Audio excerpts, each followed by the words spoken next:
A McDonald's cashier helped a teenager who forgot his wallet. Days later, Melania Trump walked in and handed her something that left the whole restaurant speechless. The dinner rush had just started, and the familiar rhythm of beeping fryers and distant chatter filled the McDonald's on Fairfax Boulevard, Virginia.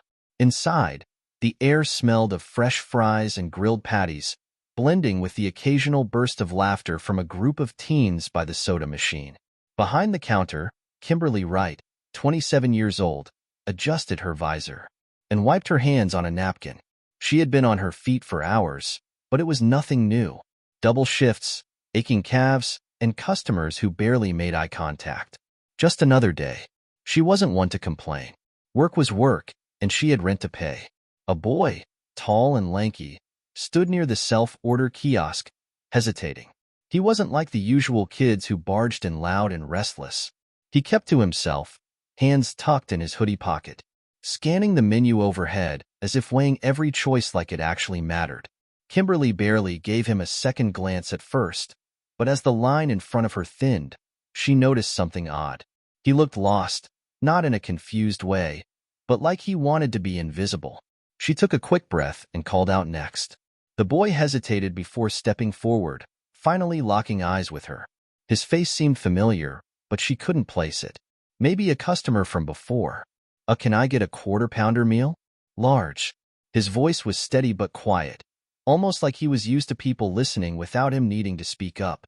Sure thing, she said, punching it in. That'll be. She stopped. His face changed, subtle but noticeable. A flicker of panic. He reached into his hoodie pocket, patted it down, then checked his jeans. His lips parted slightly, and he looked around, like he was hoping to spot a solution hanging in the air. Kimberly knew that look.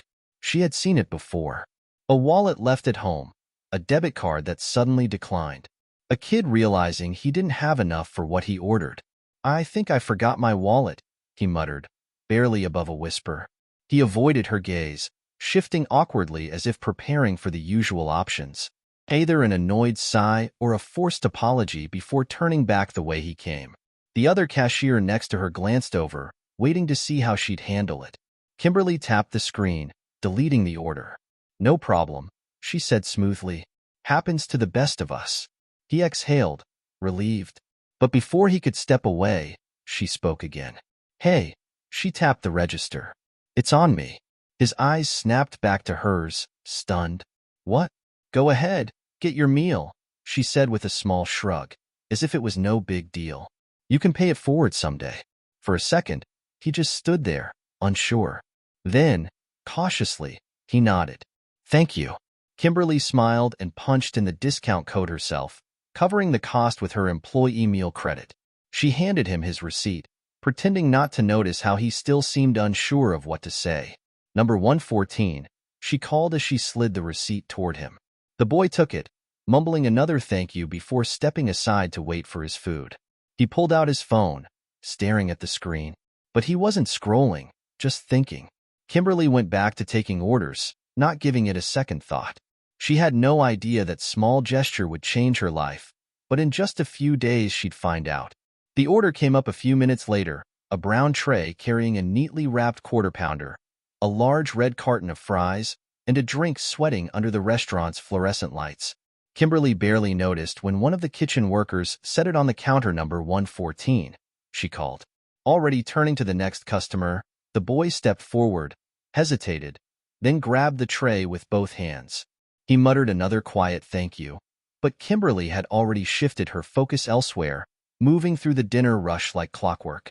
He found a seat near the window, away from the crowd, and unwrapped his burger carefully, almost too carefully, like he wasn't used to eating in a place like this. Every so often he glanced around, watching the room, his expression neutral but observant. Kimberly caught a glimpse of him in between customers. Something about the way he carried himself seemed different. He wasn't scrolling through TikTok or messing around on his phone like most kids his age. He sat upright, barely touching his food at first, like he was deep in thought. She shook off the curiosity and kept working. A few minutes later, a man in a dark suit walked in, scanning the room. He was older, mid-50s maybe, with sharp features, and an earpiece tucked discreetly into his ear. He wasn't the usual McDonald's crowd. Too polished, too aware. His gaze landed on the boy by the window, and in a smooth, practiced motion, he walked over. Kimberly watched as the boy looked up, eyes widening slightly before relaxing. So someone was looking for him. The man leaned down and spoke in a low voice. The boy nodded. Quickly stuffing the last bite of his burger into his mouth and grabbing his drink, he stood up, brushing crumbs from his hoodie, and followed the man toward the exit without another word. It happened fast, too fast for anyone else to notice. But Kimberly saw it all. As the restaurant doors swung shut behind them, she frowned. Who was that kid? And why did it feel like he wasn't just some random teenager? But before she could think about it any longer, she had an even bigger surprise coming her way. The rest of Kimberly's shift went by like any other. Orders kept rolling in, customers came and went, and by the time the dinner rush died down, the memory of the boy and the suited man had mostly faded into the background. She clocked out at p.m., rubbing the back of her neck as she stepped into the cool night air. The parking lot was nearly empty, except for a few stragglers finishing their meals in their cars. She didn't think twice about the strange encounter earlier. People came and went. By the next day, she had almost forgotten about the whole thing. Almost. Something lingered at the back of her mind. The way the boy had barely touched his food at first, the way he carried himself, the way the suited man had moved with quiet authority. It felt off, but she had no way of knowing why. Life moved on. Kimberly went through her usual routine. Wake up, shower, throw on her uniform, grab a coffee, and head back to work. The smell of oil and fries was already seeping into her clothes by noon. She didn't mind. It was just another shift. That is, until she saw the same black SUV from the night before. It wasn't parked in a regular spot, no drive-through, no one getting out for a meal. It just sat there, idling across the street, tinted windows, hiding whoever was inside. Her stomach tightened. It had to be a coincidence. She turned back toward the counter, brushing it off. Customers were waiting. Hours passed. At some point, the SUV was gone, but Kimberly couldn't shake the feeling that something was different. Something was coming. She just didn't know what. But the next day, she would find out, and nothing could have prepared her for it. The next afternoon, Kimberly was wiping down the counter between orders when the black SUV pulled up again. This time, it didn't just sit there. The back door opened and Melania Trump stepped out. Kimberly's heart nearly stopped. For a second, she thought she was seeing things. It wasn't every day a former First Lady walked into a McDonald's. But there she was, elegant, composed, dressed in a crisp white coat that looked completely out of place under the restaurant's fluorescent lights. The entire room went still. Conversations halted. Phones went up. Kimberly swallowed hard as Melania walked straight toward the counter. Toward her, the manager, a heavy-set man in his 50s, suddenly appeared out of nowhere, adjusting his tie and standing straighter. Employees exchanged wide-eyed glances, whispering under their breath. Melania stopped at the counter and looked directly at Kimberly. "You are Kimberly, right?" The accent was unmistakable. The voice was calm, almost gentle. Kimberly's hands felt clammy. She wiped them on her apron. "Ah, yes, ma'am." Melania's expression softened. "I want to thank you." The room was so quiet that even the fryers seemed muted. Kimberly blinked. "I'm sorry for helping my son." Kimberly felt like she'd been thrown into cold water. Her son. She looked at Melania, then at the SUV, and suddenly it all clicked. The boy, the tall, quiet kid in the hoodie, the one who had forgotten his wallet. It had been Barron Trump. Kimberly's mind reeled. She had served countless customers over the years, but she never thought she'd unknowingly helped the son of a former president. But before she could even process what was happening, Melania reached into her purse and pulled something out. A white envelope. She placed it on the counter. "Please open it," she said. Kimberly's fingers trembled as she picked it up and slid out the card inside. Her breath caught a handwritten note in elegant cursive. "Kindness is rare. You gave without expecting. That is why we want to give back to you." Tucked inside was a check, but the number written on it made Kimberly's legs go weak. The room erupted into whispers. Employees leaned in, trying to get a peek. But just as Kimberly's mind was spinning, Melania did something that no one in the restaurant could have expected. And that's when the real shock began. Kimberly's hands shook as she stared at the check. It wasn't a couple $100. It wasn't even a few thousand. It was $50,000. Her stomach flipped. This had to be a mistake.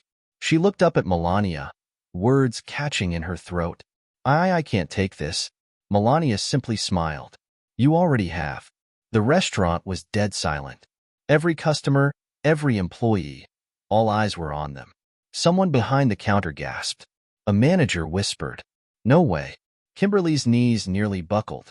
That kind of money wasn't just life-changing. It was impossible. Melania placed a manicured hand on the counter, her voice steady but sincere.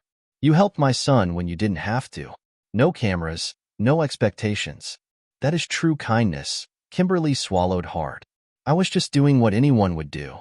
Melania tilted her head slightly, as if she had heard that excuse too many times before. Not anyone, she said.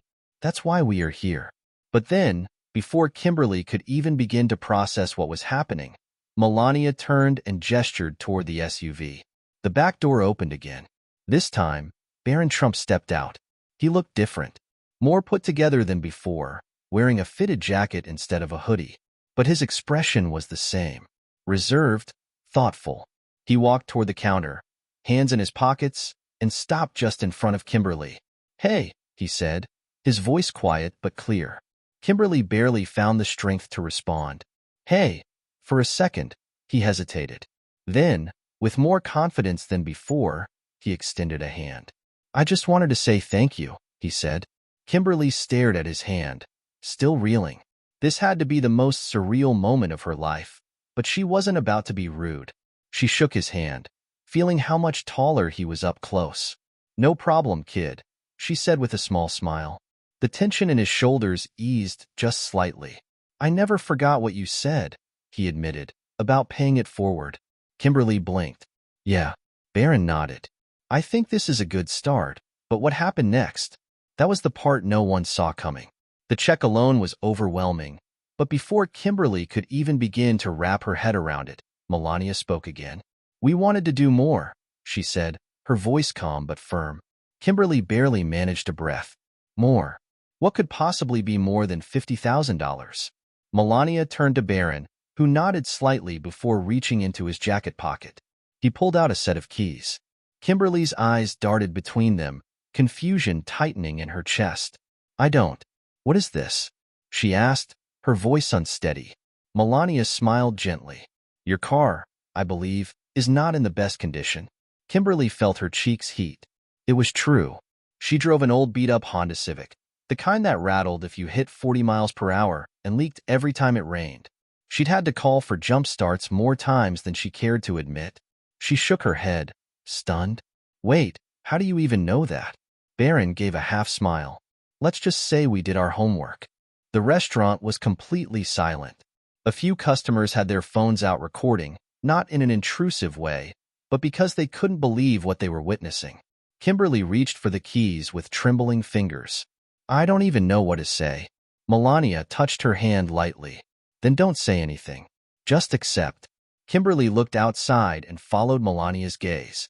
Parked just outside the McDonald's, where the black SUV had been minutes before, was a brand new deep blue Toyota Camry. Her breath caught a new car, fully paid for. This wasn't real. This couldn't be real. She blinked hard, gripping the keys as her heart pounded against her ribs. Tears burned at the edges of her eyes, but she refused to cry in front of an entire restaurant. She let out a shaky laugh instead, rubbing a hand over her face. I don't know how to thank you for this. Melania gave a small nod. You already did. Kimberly let out another breathy laugh, still struggling to believe any of it. She looked at Barron, shaking her head slightly. You didn't have to do this, you know? Barron shrugged, his voice even. Neither did you. And just like that, everything made sense. But there was still one more thing left to say. Kimberly gripped the keys, still feeling like she might wake up at any moment. The entire restaurant had been watching in stunned silence, but now hushed murmurs filled the air. Some people whispered about how crazy this was. Others just sat there, shaking their heads in disbelief. A few feet away, Her manager still looked like he might pass out. Kimberly took a deep breath, her voice steadier now. I don't think I'll ever be able to repay this. Melania's lips curved into the faintest smile. There is nothing to repay. Kimberly looked down at the check, then at the keys in her palm. You have no idea how much this means to me. Melania held her gaze, her expression unreadable but warm. I think we do. Barron shifted slightly. He wasn't one for long conversations, but there was something in his expression, a quiet understanding. You said I could pay it forward, he said. I'm just doing that now. Kimberly let out a soft chuckle. You did more than that, kid. A few people in the restaurant clapped. Others just sat there, still trying to process what they had just witnessed. Melania gave a small nod and placed a hand on Barron's shoulder. We should go. Barron extended his hand again, this time with more confidence. Thank you. Kimberly shook it, still in awe of how a simple moment, something she barely thought twice about, had led to this. As Melania and Barron walked back toward the SUV, Kimberly just stood there, holding a $50,000 check in one hand and the keys to a brand new car in the other. Her life had changed in the span of 10 minutes. She exhaled slowly, pressing her lips together as she watched the SUV pull away, disappearing into traffic. Then she looked down at the check again and let out a breathy laugh, shaking her head. All of this over a $5 meal. She had always believed kindness didn't need an audience, that you help because you can, not because you expect something in return. But today, the universe had reminded her of something else. Sometimes the smallest gestures come back in ways you never see coming. Life has a way of surprising us when we least expect it. A simple act of kindness, something we barely think about, can create ripples we never imagined. Kimberly wasn't looking for recognition. She wasn't trying to impress anyone. She just helped someone who needed it. And in the end, that small moment, one she almost forgot about, ended up changing her life forever. Have you ever experienced a moment where kindness came full circle? Let us know in the comments below. And if you enjoyed this story, don't forget to like, subscribe, and turn on notifications so you don't miss the next one. Because you never know, the next story might just be yours.